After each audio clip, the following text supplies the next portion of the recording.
अल्लाह अकबर। 10 मुहर्रम के नाम पे तेरी बेटी बेगैरती करेगी, तुझे सैयदा फातिमा के आगे खड़े होकर हिसाब देना पड़ेगा। मैं नहीं कहता तुम्हारी बेटी का हिसाब मौलाना राहत नहीं देंगे, मौलाना अशफाक नहीं देंगे, ये उलमा तुम्हारी बेटियों का हिसाब नहीं देंगे, तुम दोगे। तुम सैयदा फातिमा कलाई पकड़ के पूछेंगी, बता मेरे बाबा की शरीयत इतनी मुश्किल थी कि तुझसे चंद ग्राम का दुपट्टा सर पे न रखा गया? क्या जवाब दोगे? सोचो तो सही। कोई जवाब नहीं है तुम्हारे पास, और किसी के पास नहीं होगा, किसी के पास नहीं होगा। जिंदगी ऐसी गुजार के जा, अगर सैयदा आए, अगर कुछ पेश ना भी कर सके तो कम से कम उनके आगे शर्मिंदा ना होना पड़े। भरोसा मत करो, सांसों की डोरी टूट जाती है, छतें महफूज रहती हैं, हवेली टूट जाती है। अजीज़ाने मिल्लत इस्लामिया, आज एक माशाअल्लाह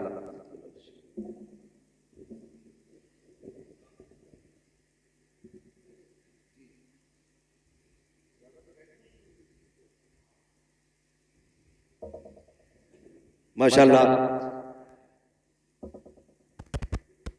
हजरत अल्लामा मौलाना मुफ्ती अशाह कारी अलाउद्दीन साहिब क़िबला शहर काजी संबल तशरीफ फरमा है।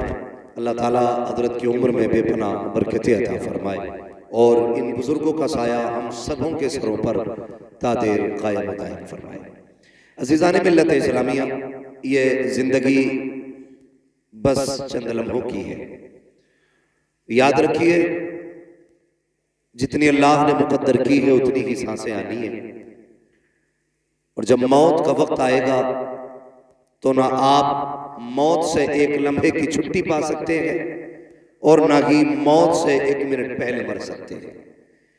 जब इंसान का वक्त पूरा हो जाता है तो फिर उसको ये दुनिया छोड़ के जानी होती है। और ये याद रखिएगा, मौत का फरिश्ता जिस दरवाजे आता है खाली नहीं जाता है। कोई आंसू, कोई दर्द, कोई आह, कोई गम, किसी की चीख, किसी का रोना उसे नहीं रोक सकता। जब वो आता है अपना काम करने के लिए तो अपना काम करके ही जाता है। फर्क है, कुछ लोग ये सोचते हैं कि जिंदगी वो कामयाब जी के गया जिसने 10-5 लाख रुपए बचा के रखे। कुछ लोग ये सोचते हैं कामयाब वो है जिसने बिल्डिंगें बना ली, बच्चों के लिए अच्छे इंतजामात कर दिए। मगर हकीकत ये है, कामयाब वो शख्स है जो अपनी जिंदगी अल्लाह और उसके रसूल की मोहब्बत में गुजार के गया है। ये कन्फर्म है। कामयाब वो बंदा है जिसकी जिंदगी अल्लाह और उसके रसूल के लिए गुजर गई। वरना पैसे तो सभी के पास है, लेकिन इज्जतों की मौत अल्लाह सबको नहीं देता। कितने लोग ऐसे कहां मरे कहां दफन हुए नहीं पता चला। अब भी जाओ, कितने लोगों की कब्रों के निशान तक मौजूद नहीं। लेकिन कितने ऐसे लोग हैं जो जाते जाते जमाने पे अपनी छाप छोड़ जाते हैं, लोगों के दिलों में अपनी जगह छोड़ जाते हैं। वो कहा था किसी ने कि खामोशियों की मौत गवारा नहीं मुझे, शीशा हूं टूट कर भी खनक छोड़ जाऊंगा। भाई, ये भी कोई जिंदगी है जो बंदा अपने लिए जिया और मर गया? कौन याद करता है उसे? सारी जिंदगी औलाद के लिए ये कर जाऊं, औलाद के लिए ये कर जाऊं, औलाद के लिए ये कर जाऊं। किसके लिए फिक्र? जो 40वें के बाद पलट के कब्रिस्तान नहीं आएगी, उसके लिए बंदा जिंदगी गुजार देता है। और इमरान भाई की वो जात है जिसने अपनी जिंदगी अक्सर कुरान पढ़ने वालों की मोहब्बत में गुजारी है। भले उनके खानदान वाले, उनके परिवार वाले, उनकी औलाद, मैं ये नहीं कहता औलाद को गम नहीं, सच तो ये है कि जो यतीमी का दाग औलाद के सीने में लगता है वो मरते दम तक नहीं छुपा करता है। यतीमी क्या चीज है ये कोई यतीम ही बता सकता है। हम और आप क्या जाने यतीमी क्या है? उससे पूछो जिसने अपने बाप का उठता जनाजा देखा हो। सिर्फ जनाजा नहीं उठता, यतीम की खुशियां जनाजे के साथ चली जाती है। हाँ भाई, सब कुछ अल्लाह अगर दे भी दे, बाप ना हो फिर भी जीने में मजा नहीं आता है। ये बहुत बड़ा दाग है यतीमी का। मैं दावे के साथ कहता हूं, जिसके आंगन में हर शय हो, जिसके इशारे पे सारी चीजें हाजिर हो, अगर बाप ना हो फिर भी उसकी जिंदगी में अकेलापन रहा करता है। बंदा अगर छप्पर में रहता हो, चटनी से खाता हो, कुछ भी ना हो, सीने से लगाने वाला बाप हो, खुदा की कसम वो तन्हाइयों में भी महफिलों के मजे लिया करता है। ये एक बाप की शफकत है और बाप का साया है। मैं ये नहीं कह सकता इमरान भाई के बच्चों का दर्द क्या है। हाँ, मैं ये नहीं जानता उनका एहसास क्या उनके दिल पे भी गुजरती होगी, ये तो सिर्फ वही जानते हैं। अलबत्ता मैं इतना जानता हूँ, कभी भी ख्याल करना, किसी यतीम का दिल न दुखाना, किसी गरीब को तकलीफ न देना, बिन बाप के बच्चे के सर पे हाथ रख देना। खुदा तौफीक दे तो किसी की मोहब्बतों का सबब बन जाना, किसी के आंसू का सबब न बनना। हमने यहाँ तक देखा है, और यार कितने भी दौलत वाले क्यों ना हो, अगर बाप का जनाजा उठा है, बेटियों को पीछे दौड़ते देखा है। यहां तक कहती है, हमारे बाप को कहां लेके जा रहे हो, हमें भी साथ लेके चलो। पता ये चला, बेटियों को सुकून दौलत से नहीं आता है, बाप की शफकत से बेटियों को सुकून मिला करता है। ये एक बाप है होता है। मैं ये नहीं कहता कि बेटों पे क्या गुजरी है कि नहीं गुजरी है, लेकिन याद रखिएगा, वक्त एक ऐसा मरहम है जो गुजरते गुजरते हर जख्म का इलाज कर जाता है। हाँ, हम अपने बुजुर्गों को देखें जो हमसे पहले चले गए, वो क्या लेके आए थे? जमीन लाए थे वो मां के पेट से। बोले, आप भी बोले पीछे वाले, जमीन लेके पैदा हुआ कोई, पैसा लेके कोई लेके जाएगा? अगर शक हो तो जाके अब्बा की कब्र पे पूछना अपने, क्या लेके गए थे, क्या लेके आए? जवाब आएगा, खाली हाथ आए थे और खाली हाथ गए। इतना फर्क हुआ है, जब दुनिया में आए थे तो मुट्ठी बंद थी, जब दुनिया से गए तो वो भी खुल चुकी थी। ये शक भी खत्म हो चुका था कि अब हाथों में कुछ नहीं है, सबको ऐसे ही चले जाना था। जिंदगी ये नहीं कि अमीर कैसे बने, जिंदगी ये बेहतर नहीं करोड़पति कैसे बने, जिंदगी ये बेहतर है कि हम अपने से ज्यादा दूसरों का ख्याल करें। असल जिंदगी ये है, अपनों से ज्यादा दूसरों का ख्याल करना, ये असल जिंदगी है। कई बार लोग कहते हैं, नहीं जी उसके पास इतना, वो कुछ नहीं कर रहा, मेरे पास तो है नहीं, मैं क्या कर सकता हूं? अगर तेरे पास कुछ नहीं है ना, तो फिर रात को तू मुसल्ला बिछा दे और हाथ उठा अपने रब के आगे कि मालिक या तो मुझे दे दे ताकि मैं उस पर लटा सकूं, या उस परेशान की परेशानी दूर फरमा दे। अगर आप पैसा नहीं दे सकते, दुआ तो दे सकते हो ना, दे सकते हो ना। अगर खाली हाथ भी हो तो दुआएं दे दो। ये आदत भाई इमरान साहब में थी, इमरान साहब में थी। ये चंद बातें मुझे जो बताई हैं, हजरत ने बताई, क्या उनकी आदत थी। मैंने उनको नहीं जाना, मेरी मुलाकात उनसे नहीं हुई, लेकिन उनकी बातों से लग रहा है वो कब्र में अकेले नहीं है, वहां कब्र में खुदा की रहमतें भी हैं, मुस्तफा की शफाअतें भी साथ में। ऐसी जिंदगी जी के जाओ कि खुदा की रहमतें सलाम कर ले आए। खुदा की रहमतें, ये भी कोई जिंदगी अपने लिए जिए, अपने लिए मरे। बड़ा बड़ा करोड़पति पद पड़ा होगा तुम्हारे संबल में, बड़े बड़े पैसे वाले पड़े होंगे, लेकिन सुबह उठ के अखबार पढ़ने का तो वक्त होगा, लेकिन कुरान पढ़ने का वक्त नहीं होगा। अगर बैठेंगे चार लोगों की महफिलों में तो उलमा के किरदार पे उंगली उठाने का तो वक्त होगा, लेकिन किसी तालिबे इल्म के कपड़े पे पैबंद लगाने का वक्त नहीं होगा। होंगे दौलत वाले तो ऐसी दौलतें काम आएंगी, ऐसी अमीरी काम आएगी। दौलत वही काम आती है जो दौलत अल्लाह और उसके रसूल के नाम पर खर्च की जाती है, और ये दौलतें हर एक को मैसर नहीं होती, ये किस्मत से लोगों को मिला करती है दौलतें भी। अल्लाह से जब भी मांगा करो, दौलत उस्मानी मांगा करो। और मेरी आपसे गुजारिश है, हर कदम पे मौत के लिए तैयार रहिएगा, हर लम्हा हर सांस मौत के लिए तैयार रहिएगा। कब किसकी आ जाए कुछ नहीं पता। यही संभल का वाकया था, कुछ बच्चे किसी जलसे में गए थे बाइक पे बैठ करके, इसी इलाके की बात थी। हाँ, 3 लोग गालिबन एक बाइक पे थे, शाबाद बिलारी की प्रोग्राम में गए थे, पलट के आ रहे थे गालिबन, हादसे में ऐसा झटका दिया कि 2 मौतें हुई। और मिनटों के अंदर खुशियां छिन गई, सेकंड नहीं लगे, सब कुछ बदल डाला। तैयार रहा करो मौत के लिए। हालात इतने कशीदा हो चुके हैं कि कुछ कहा नहीं जा सकता कि कब किसकी सांस कहां ठहर जाए। मैं इसलिए कहता हूं, उजाले अपनी यादों के हमारे साथ रहने दो, न जाने किस गली में जिंदगी की शाम हो जाए। अपनी जिंदगी ऐसी गुजार लो कि किसी भी वक्त अगर मौत का सामना करना पड़े तो हमें अफसोस ना हो, हंसते हंसते दुनिया से जाए। ऐसी जिंदगी गुजार के जाइए। तकलीफ होती है, ये हमारा मुआशरा है, ये हमारी कौम बैठी हुई है।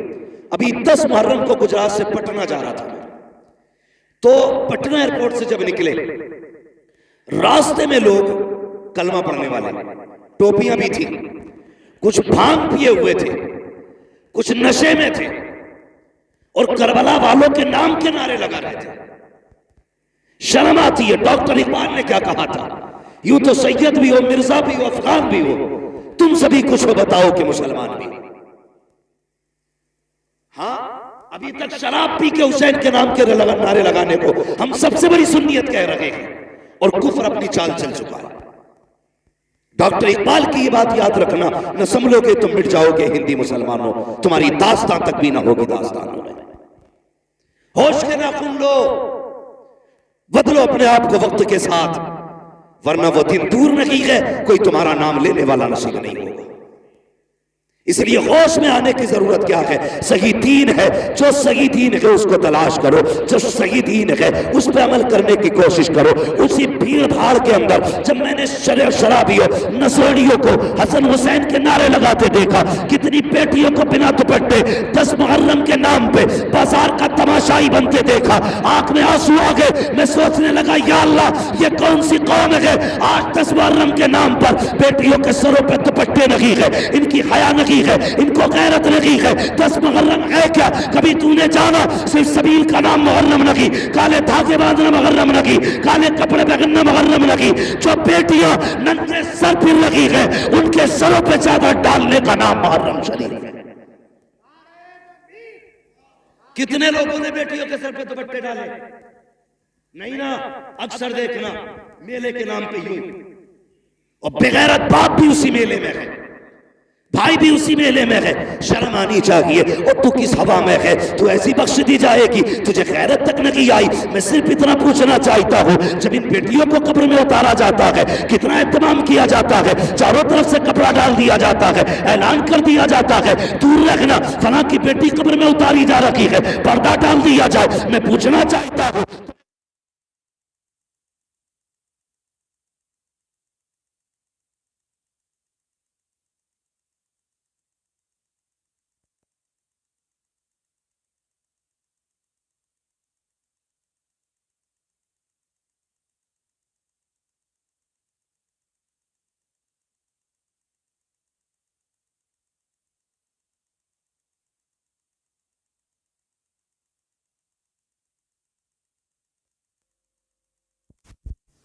इस्लामी सांचे में जिंदगी गुजारो अपनी। हाँ, मरने के बाद तो सब डालेंगे पर्दा, मजा तब है जब जीते जी पर्दा पड़ जाए। जीते जी जब पर्दा बंदे पे आ जाए, उससे बेहतर जिंदगी नहीं है। हालात आप देख ही रहे, इतनी बेरहरवी है समाज में, इतनी बेरहरवी की कहा नहीं जा सकता। मजहबी दिनों के नाम पे भी तमाशे हो गए। कभी समझा है करबला को? अभी सीने भी पीटे होंगे, घुंघरू भी बांधे होंगे, कुछ लोग नंगे पैर भी दौड़े होंगे और सोचते होंगे हम हुसैनी हो गए। मैं ये नहीं कहूंगा तुम क्या कर रहे हो, खुद सोचो। खुदा ने तुम्हें अक्ल सलीम दी है, घास नहीं खाते हो, रोटी खाते हो, ये तुम भी जानते हो कि क्या करना चाहिए। पढ़ा कभी तूने करबला में? खुदा की कसम तारीख पढ़ो करबला की। अली के घर की बेटियां, जबकि पूरा घर शहीद हो चुका था, पर्दा नहीं छोड़ा था। तू 10 मुहर्रम के सबील के नाम पे मेले में उतर आई, उनके अकबर का गला कटा, पर्दा नहीं छोड़ा। असगर के तीर लगा, पर्दा नहीं छोड़ा। इमाम अली मकाम के गले पे खंजर चला, ज़ैनब बाहर नहीं निकली, आज बता 10 मुहर्रम के नाम पे कौन सा तमाशा नहीं हुआ है? और इतनी गुजारिश आपसे भी है, ये देखो मेरे हाथ जुड़े, तुम सबील के नाम पे 10 दिन लंगर चलाते हो। कहता जी 10 दिन से लंगर चल रहा है, और जब तहकीक करो पता चला दुनिया खा के जा रही है, सगे बाप के लिए इसने एक लुकमा नहीं दिया लंगर में से। ये हुसैनियत है हमारी। 10 दिन कुत्ते चमार चूहे सब खा के जाए, और सगे बाप के लिए एक गिलास तो शरबत नहीं दे सकता। ऐसे सबील को हुसैन कबूल करेंगे? सोचना चाहिए, ख्याल करो, लकीर के फकीर ना बनो। मत खिला 100 लोगों को लंगर, टाइम से बाप को 2 वक्त की रोटी खिला दे। मत दे 36 लोगों के अंदर शरबत बांटने को, पहली आवाज पे मां को पानी पिला दिया कर, पहली आवाज पे बाप को पानी पिला दिया कर। खुदा की कसम, माँ बाप होते हैं, इनके रिश्ते दुनिया से जाने के बाद भी नहीं टूटा करता। तो हमने क्या किया, मैं एक जगह गया, उसने बुलाया हुजूर आइए, मैं चला गया भाई। उसने कहा हजरत देखिए ये मेरा तकरीबन 1-1.5 लाख का खर्च है 10 दिन में, अल्हम्दुलिल्लाह डेग नहीं खत्म होती, एक बनती एक लगती है। वो उठ के गया, पड़ोसी ने आके कहा इससे ये तो पूछ लो हजरत, इसके घर पे सगी बहनें कब से नहीं आई है। थोड़ी देर के बाद फिर घूम के आया, हजरत बताइए कैसा लगा मेरा काम। मैंने उससे ये कहा कि भाई बहनें और भाई नजर नहीं आ रहे। उसने कहा जी वो नाराज है। मैंने कहा मना लिया होता। उसका जवाब क्या था जानते हो? उसने कहा छोड़ो, जितने किसी के हाथ पकड़ो उतने नखरे ऊंचे होते। ये जुमले हमारे। मैंने कहा बताना बात क्या हुई। उसने कहा बहन से इसलिए, बहन को इसलिए नहीं बुलाया कि बहनोई से मेरी नहीं बनती। यार बहनोई में तेरा ग्रुप नहीं है ब्लड का, लेकिन बहन की रगों में वही ग्रुप है जो तेरा ग्रुप है। तेरा और बहन का डीएनए एक है। तू सगी बहन को छोड़ के दुनिया को लंगर खिला रहा है। तुझे क्या लगता है हुसैन की बहन राजी होगी? खुदा की कसम तारीख पर करबला की। हम सुन्नी हैं और शुक्र है बरेली वाले सुन्नी हैं। हम सीना पीट के अली अली नहीं करते, हम सीना खोल के अली अली करते हैं। ये याद रखिए। करबला पढ़िए आप करबला और समझिए करबला को, रिश्ते कैसे निभाए हैं करबला में, रिश्ते कैसे निभाए। काफिला कैदी बन के चला था। बोलो, जब नमाज का वक्त होता था, अहले बैत अतहार की शहजादियां कहती नमाज पढ़ रही है, तो यजीदी कुत्ते खुद तो शामियाने में बैठते थे। अली के घर की बेटियां नीले छत वाले आसमान के नीचे बैठा करती थी, और उनमें जो 64 औरतें चली थी, तकरीबन 20 औरतें तो सिर्फ रास्ते में शहीद हो गई थी। कोई इस गम में चली गई किसी का बेटा शहीद हुआ, कोई भाई के गम में चली गई, बड़ा दर्द था वहां पे। लेकिन कसम खुदा की कुर्बान जाओ अहले बैत के, एक एक बच्ची की अजमत पे। जब असर के वक्त में एक जगह काफिला रुका, बहुत गौर से सुनना, मैं बता रहा हूं रिश्ते कैसे निभाए गए। असर के वक्त में काफिला रुका तो औरतें नमाज में मसरूफ हुई। हजरत सकीना कई दिन से नहीं सोई थी, थकन थी। मैं तो ये कहता हूं जिसका सबसे ज्यादा करबला में खर्च हुआ है उसी जात को सैयदा सकीना कहा जाता है। हाँ, सबसे कम उम्र में सबसे बड़ा खर्चा हजरत सकीना का। अगर इस मजमे में ना इतने बड़े मर्दों के बीच में किसी के आगे किसी का कटा हाथ फेंक दो ना, पूरी गली साफ होगी। हाथ बड़ी बात है, खाली उंगली काट के डाल दो, डर के मारे लोग भाग जाएंगे। उनका जिगर कैसा था, साथ में बाप का कटा सरने से पे था, लेकिन खुदा की कसम उन्होंने रब की तस्बीह नहीं छोड़ी थी। हाँ, तस्बीह नहीं छोड़ी थी। जब काफिला रुका, कई वक्त से हजरत सकीना सोई नहीं, मुसलसल सफर जागना, तो सोचा कहीं आराम करूं। कोई साया नहीं था, एक झाड़दार दरख्त के पास जाके लेट गई। आंख लग गई, बचपन था, छोटी थी, थकी थी, गम था, भूख थी, कई चीजें जमा थी, लेटी आंख लग गई। काफिला आगे बढ़ गया। मगरिब की नमाज के लिए एक जगह काफिला रुका। फिर जब काफिले को आगे बढ़ने का हुक्म दिया गया, अल्लाह अकबर, तो जिस नेज़े पे मेरे इमाम का सर था वो नेज़ा आगे नहीं बढ़ा। हजरत सैयदा ज़ैनब ने कहा, ज़ैनुल आबिदीन जी फूफी का पता करो ये नेज़ा क्यों नहीं आगे बढ़ रहा, काफिला क्यों नहीं जा रहा है। आपने पता किया तो पता चला जिस नेज़े पे सरे हुसैन है वो नेज़ा नहीं उठ रहा है।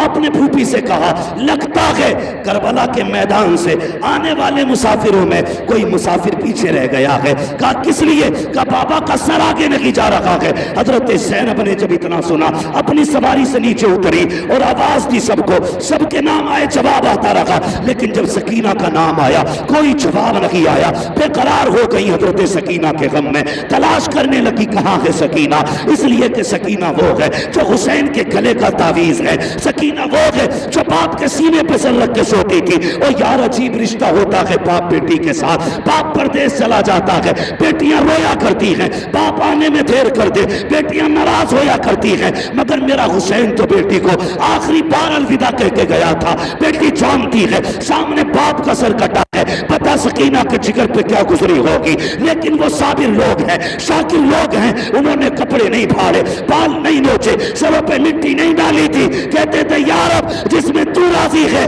उसमें तेरे नबी के घर वाले राजी रहते हैं। पढ़ो कभी करबला, लेटी झाड़ी के नीचे आंख लग गई। हज़रत ज़ैनब पीछे दौड़ी, तलाश करती रही, अंधेरा हो गया, दौड़ते दौड़ते वहां आ गई जहां हज़रत सकीना लेटी थी। तवज्जो है, समझ में आ रही है आपकी मेरी बात? कहां आई? जहां पे हज़रत सकीना लेटी हुई थी। करीब पहुंची तो किसी के बोलने की आवाज महसूस हुई। आप ठहर के सुनने लगे। जब ठहर के आपने सुना ना तो आपने देखा कोई खातून है जिसने हजरत सकीना को गोद में लिटा रखा है। मगर खुदा की कसम वो खातून भी कैसी, रात काली है मगर फिर भी चेहरे पे पर्दा है। जो बताना चाहता हूं, काली रात है, चेहरे पे पर्दा है। हजरत सकीना को गोद में लिटा रखा है। सैयदा ज़ैनब कहती करीब गई तो ऐसे बातें कर रही थी जैसे बच्चे अपनी दादी से कहानियां सुना करते हैं। कहते हैं लेकिन मंजर उल्टा था। हमारे घर पे बच्चे दादी से कहानी सुनते हैं, लेकिन वो बुजुर्ग खातून इस बच्ची से कहानी सुन रही थी। वो सवाल क्या था? अल्लाह अकबर। करीब गई, वो खातून कह रही थी बेटी क्या नाम है? कहा मेरा नाम सकीना है। कहां की रहने वाली हो? हजरत सकीना ने कहा था अब तक मदीने वाले कहे जाते थे, आज के बाद करबला वाले कहे जाते रहेंगे। क्या बात है बेटी? कहा कि आज के बाद करबला इसलिए कहे जाते रहेंगे, लोग घर बसा के शहर आबाद करते हैं, हमने तो सर कटा के शहर आबाद किया।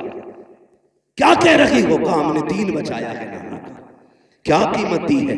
कहा अकबर दिया, असगर दिया, कासिम दिया, अब्बास दिए, हमने अपने 72 दिए हैं दीन के बदले में। इतनी बात हुई थी, हजरत ज़ैनब की चीख निकली, गोद में पड़ी, आगे उठाया सैयदा सकीना को, सीने से लगाया, बेटी को सीने से लगा के कहने लगी खातून तेरा एहसान है, तूने जंगल में हमारी बेटी को संभाल रखा है, कभी वक्त पड़े तो हमारे मदीने आ जाना, तेरी वहां खिदमत करके हम तुझे इसका सिला देंगे। यहाँ करीबुल वतन है, क्या दे तुझे, कभी वक्त मिले और नबी का घराना पूछ लेना, हमारे दरवाजे आ जाना, तेरी खिदमत कर लेंगे और इस एहसान का सिला देंगे। इतना कहा, खातून ने नकाब हटाया, कहा ज़ैनब अपनों को बदले नहीं दिए जाते, मैं कोई और नहीं बल्कि तेरी मां फातिमा ज़हरा मदीने से आई। आप यहां कहने लगी। जब बेटी सकीना उठी और इसने देखा काफिला नहीं था, ये रोई, कहा इसकी मैं रोने को बर्दाश्त न कर सकी, मैं जन्नतुल बकी से उठ के आ गई। अल्लाह अकबर। ये इन रिश्तों की कदर किया करो। खुदा की कसम पूरी तारीख करबला की आप पढ़ो, इसमें हर कदम पे एक पैगाम, हर कदम पे एक पैगाम। और आखिरी बात करने लगा, बहुत गौर से सुने। करबला का सबसे बड़ा पैगाम यह है कि कुछ भी हो जाए शरीयत नहीं छोड़नी। समझ गए मेरी बात? कुछ भी हो जाए शरीयत शरीयत, आप भी बोले शरीयत, ये पीछे वाले बोले शरीयत, नहीं छोड़नी है।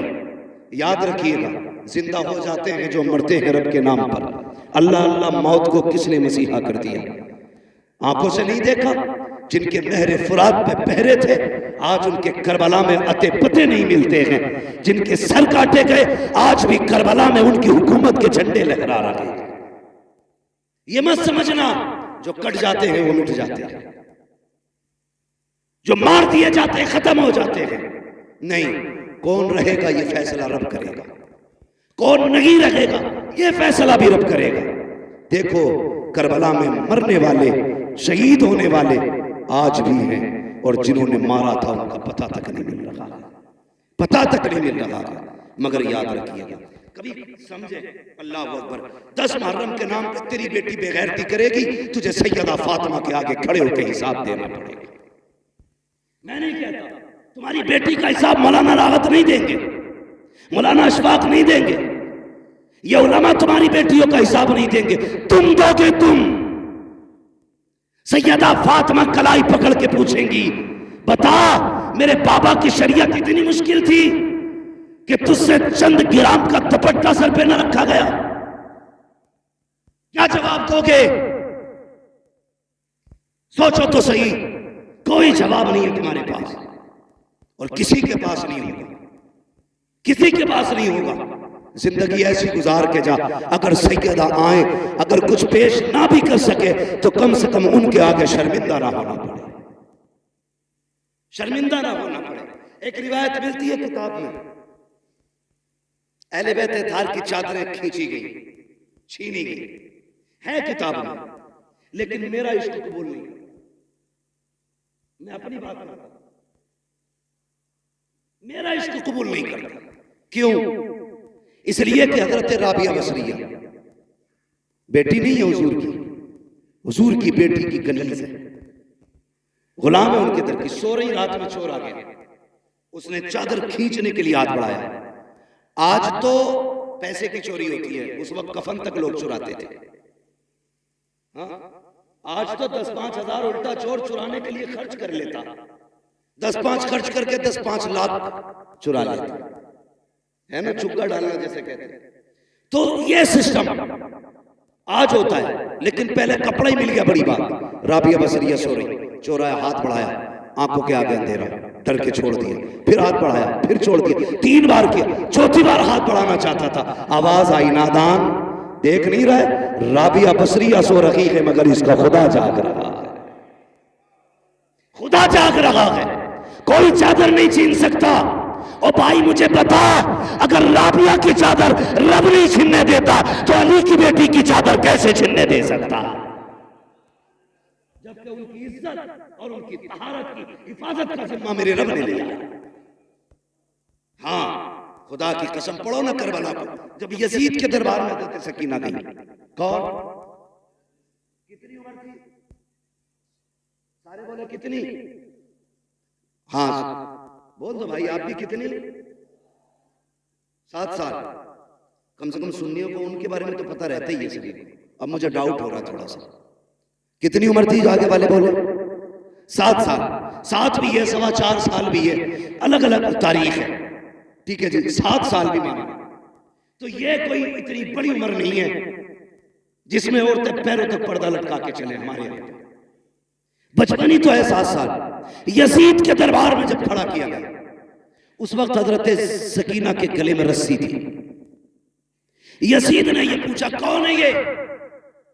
हजरत फिजा ने बोलना चाहा, उसने कहा तू चुप रहे, मुझे इससे पूछना है। जिद्दी जलील करना चाहता था वो। उसने फिर कहा कौन है तू?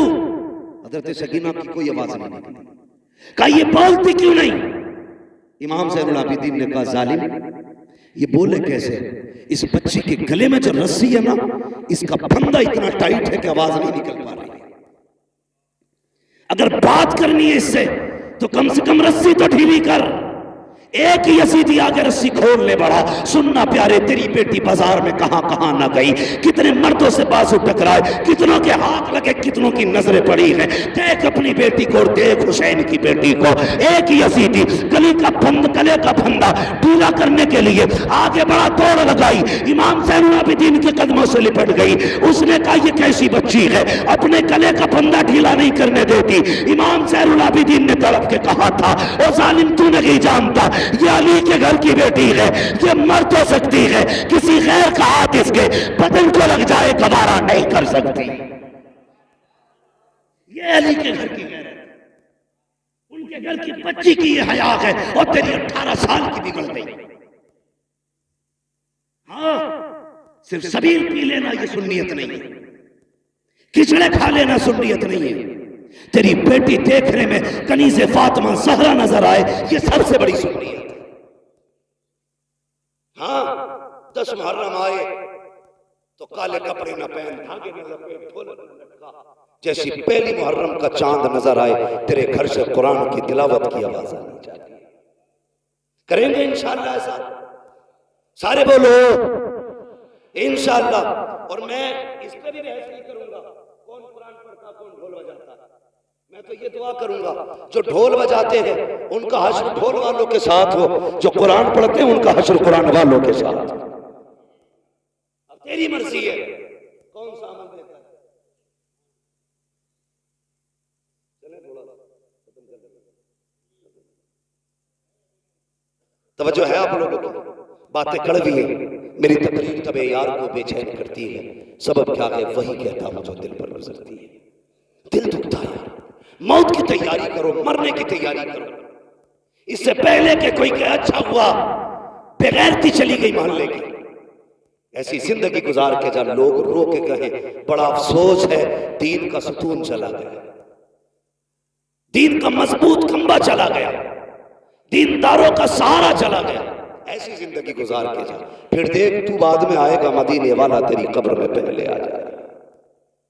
हाँ, कम से कम उनके हो के तो जियो। आज बेपर्दगी देखो और कल का पर्दा देखो। अल्लाह तौफीक दे। सबसे ज्यादा जरूरी है इस वक्त पर्दे को आम किया जाए, पर्दे को आम किया जाए। अभी कई लड़कियां जो मुर्तद हुई उनके हवाले से लोगों ने कहा कि देखो ये जितनी भाग रही है ना गैर मुस्लिमों के साथ, ये सारी पर्दे वाली होते जा रही है। मैंने कहा तूने गलत सोचा और समझा भी गलत है। ये जितनी भाग रही है ना ये पर्दे वाली नहीं, ये सारी बेपर्दा है। का तुमने नहीं देखा फला स्कूटी पे नकाब में थी, फला होटल में नकाब में थी, उस रोड में नकाब में थी, फला जगह नकाब में थी। मैंने कहा सुन, अगर इसने बचपन से नकाब पहना होता ना तो आज किसी कुत्ते के बिस्तर पे नहीं होती। आज ये अपने ऐप को छुपाने के लिए नकाब का सहारा ले रही है। क्या कि अच्छा होता इसने बचपन से नकाब पहना होता, खुदा की कसम ये नापाक के बिस्तर पे नहीं होती, ये भी जन्नती होती, और जिसके बिस्तर पे जाती वो बिस्तर भी जन्नती का बिस्तर हो। मगर हुआ परवरिश गलत की, लुक़्मे हराम के खिलाए गए, औलाद को दीन शरीयत नहीं बताई गई, इसलिए उसे भगवान खुदा में फर्क नहीं। ख्याली बातें लगी उसे जन्नत की, और हमारी अभी टोपियां नीचे नहीं हुई, हम अभी भी टांगे खींच रहे हैं, एक दूसरे को जलील करने पे लगे। बचाओ यार उम्मत को, उम्मत डूब रही है। अल्लाह तौफीक दे तो एक दूसरे का सहारा बनो, सहारा बनो। और तुमसे गुजारिश है, दिल तो तब दुखता है जब सगा चाचा यतीम भतीजियों की जिंदगी में आग लगाता है। ये भी हमारे माशरे का सगा चाचा भतीजियां यतीम हो गई, बाप नहीं है उसके लिए, इससे बड़ा और क्या गम होगा। मगर जब उसकी बेवा मां किसी तन जतन से बेटी का रिश्ता करती है अपने रिश्ते के अंदर, तो सगा चाचा फोन करके कहता जी तुमने ऐसे ही रिश्ता कर लिया, मुझसे पूछा तक नहीं, कल कुछ मत कहना मुझसे, ये कह के फोन काट देता। बस इतना काफी होता है, एक यतीम बेटी की जिंदगी में एक और तूफान आ जाता है। मैं उन चचाओं से गुजारिश करूंगा, अगर यतीम बेटी का सहारा ना बन सको तो कम से कम उनकी मुसीबत का सबब भी ना बनो। जैसे तेरी अपनी बेटी वैसे तेरे भाई की बेटी है। आज तेरा भाई नहीं तो तेरी जिम्मेदारी है। और अपनी भतीजियों को सलील करने के लिए फोन करके कहता ससुरालों में ला तो रहे बारात मिलने वाला कुछ नहीं है। शर्म आनी चाहिए। सिर्फ 10 दिन के लिए मुसलमान बनते हैं हम, बाकी दिन की जिम्मेदारी और हिसाब कौन देगा? इतने जालिम मुआशरे में जी रहे हम लोग, सगा चचा भतीजियों का नहीं। बदलो अपने आप को और सीने में दर्द पैदा करो। अगर एहसास नहीं आपके सीने में तो दिल नहीं है, तुम्हारा सीना कब्रिस्तान है। एहसास पैदा करो, इसमें दर्द पैदा करो। फरमाया गया अगर तेरा दिल पत्थर है तो 2 काम किया कर। नंबर 1 कुरान पढ़ा कर, नंबर 2 यतीमों पर शफकत किया कर। तेरा दिल नरम हो जाए। लेकिन दिल पत्थर हो गए, कोई मसला नहीं है, कोई मतलब नहीं। खुदा की कसम पर्दा समझना तो तुझे बताऊं पर्दा, जरा कह दे या रसूल अल्लाह। मैं सारी बात अली के घर से कर रहा हूं, हजरत अली के घर से। अल्लाह का शुक्र हम बरेली वाले, हम हजरत अली को भी मानते हैं, हजरत उस्मान गनी को भी मानते हैं, हजरत उमर को भी मानते हैं, हजरत अबू बकर सिद्दीक को भी मानते हैं। हम सबको मानते हैं इसलिए कि हम बरेली वाले। और आला हजरत ने तो हमें एक सबक दे दिया, अहले सुन्नत का है बेड़ा पार, असहाबे नुजूम नज्म है और नाव है इतरत रसूलुल्लाह की। हाँ भाई, अपने आप को बदलें और कोशिश ये करें कि एक दूसरे का दर्द बांटेंगे। किसी की बेटी के कपड़े नहीं नोचेंगे, किसी को जलील नहीं करेंगे।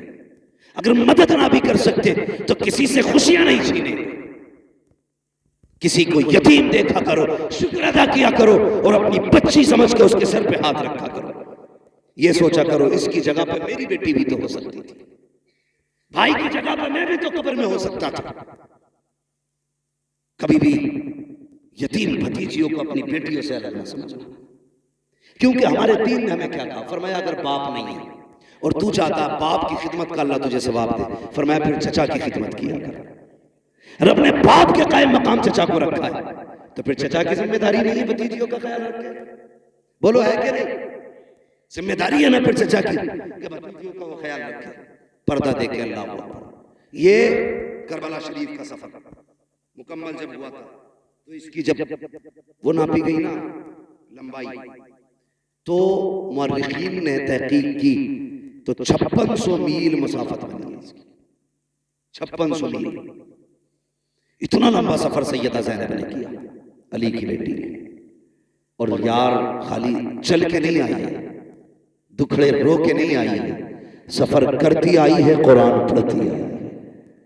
जब ये सफर मुकम्मल हुआ था सैयदा ज़ैनब के 72 कुरान मुकम्मल हो चुके थे। ये है कुरान वाले लोग, ये है कुरान वाले लोग। हमें तो घुंघरू बांधने से कब खोलोगे कुरान को? भाई एक बात और कह दूं, बुरा ना मानना, बड़ी बात है छोटा मुंह, ये बात कह रहा हूं। अली के और भी बेटे थे,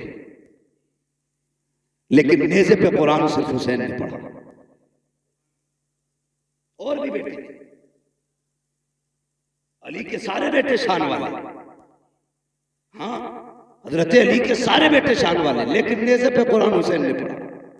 दुनिया कहती है हुसैन का कमाल है, मैं कहता हूं ये सैयदा फातिमा ज़हरा का कमाल है।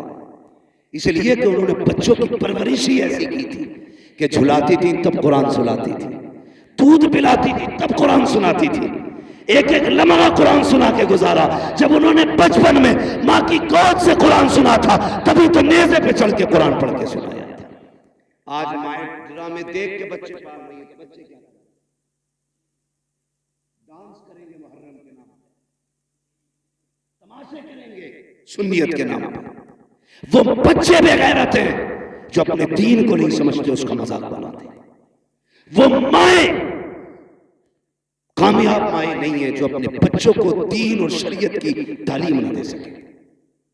इसलिए मेरी गुजारिश है अपने बच्चों को दीन सिखाएं। हजरत सैयदा ज़ैनब ने पूरा सफर किया, लेकिन बेपर्दा नहीं, पर्दे के साथ किया था, पर्दे के साथ किया था। आखिरी वक्त जब विसाल का आया, हजरत अब्दुल्लाह इब्न जाफर तैयार ने कहा था ज़ैनब मैं जानता हूं नाना की शरीयत ये है कि औरत बीमार हो जाए तो तबीब को हाथ दिखा सकती है। हजरत सैयदा ज़ैनब ने क्या कहा था? कहा ये शरीयत है मुस्तफ़ा की, मुझे तस्लीम है। लेकिन एक सबक मैंने करबला में अपने भाई से भी सीखा था। कहा क्या? कहा था कि उनके गले पे खंजर चल रहा था, मैं पर्दे से देख रही थी, मेरा जी चाहता था कि आखिरी वक्त भाई का अक्सर मेरी गोद में हो, लेकिन हुसैन ने कहा था अगर मेरी लाश की बोटी बोटी भी हो जाए ज़ैनब पर्दा नहीं छोड़ना। का एक शरीयत वो है जो तुम मुझे नाना की बता रहे हो, एक वो है जो हुसैन ने बताई है। कहा हम अली के घर वाले हैं, हम मर सकते हैं लेकिन डॉक्टर को भी हाथ दिखाने नहीं जाए। अब बता तेरी मेरी बेटी का क्या मामला होना चाहिए, इसलिए पर्दे को लाज़िम करेंगे इंशाअल्लाह। अल्लाह ताला हमारे इनकी नस्ल को करबला वालों का सदका अता फरमाए, इमाम ज़ैनुल आबिदीन की खैरात अता फरमाए, मुस्तफ़ा जान रहमत की औलाद का सदका अता करे। याद रखिएगा काम इतने अच्छे इमरान भाई कर गए हैं, कोई हाथ ना भी उठाए उनकी कब्र में जन्नत की खिड़कियां खुली रहे, इसलिए कि कहीं असातिज़ा की तनख्वाहें, कहीं तलबा का इंतजाम, कहीं किसी पढ़ने वाले का इंतजाम, कहीं किसी मौलवी की मदद। कितने काम तो ऐसे थे जो पर्दों में होते थे, कोई नहीं जानता था, या तो इमरान जानता था या पैदा करने वाला खुदा जानता था। कितने ऐसे काम कर गए हैं कि जब तक उन कामों का असर रहेगा उनकी कब्र में जन्नत की ठंडी हवाएं आती रहेंगी। इतने उलमा का आ जाना यकीनन यह हमें बताता है वो शख्स जन्नती है, वो शख्स जन्नती है। वरना इतने सारे उलमा और ऐसे ऐसे उलमा खुदा की कसम जिनसे मुलाकात करने के लिए लोगों की जूतियां खिस जाती हैं, आज वो इस महफिल की जीनत खुद बने हैं। ये बता रहा है कि मोहम्मद से वफा तूने तो हम तेरे हैं, ये जहाँ चीज़ है क्या लोहो कलम तेरे हैं, वह अम्मा बिनेमति रब्बिका फहद्दिस। वो लोगों अपने रब की नेमतों का खूब खूब चर्चा करो, तज़किरा करो। ये ज़िंदगी अल्लाह की नेमत है, इसको सही से गुजारो, मौत के लिए तैयार रहिएगा। बच्चों हुए अगलात उनको माफ़ फरमाए रब्बे कायनात। ज़िंदगी ने दिया साथ, फिर होगी मुलाकात। सारे लोग कलमा शरीफ पढ़ लीजिए, ला इलाहा इल्लल्लाह मुहम्मद रसूलुल्लाह व मा अलैना इल्लल बलाग। अस्सलामु अलैकुम व रहमतुल्लाहि व बरकातुहू।